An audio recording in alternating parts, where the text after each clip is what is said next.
esto.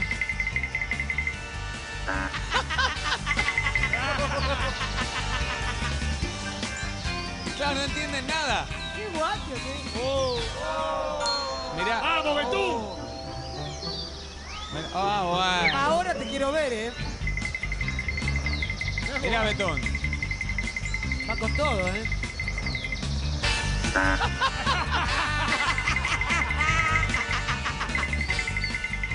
Mirá. ¡Es un guacho! No, es un guacho. El perro ideal para el enano feudales. ¡Che! Mirá, no, no. ¡Hola! No, y a estas dos. Nada, ahí las vio, mirá. A ver, a ver. Nada. Ahí va. Mirá.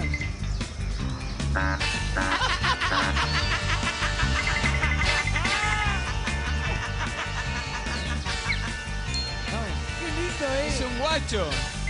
Ahí va otra vez, ¡A la misma! No sé, sí.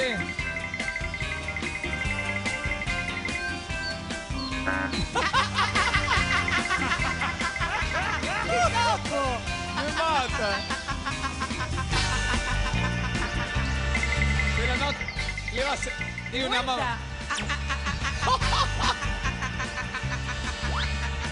Y le afanó el corpiño también.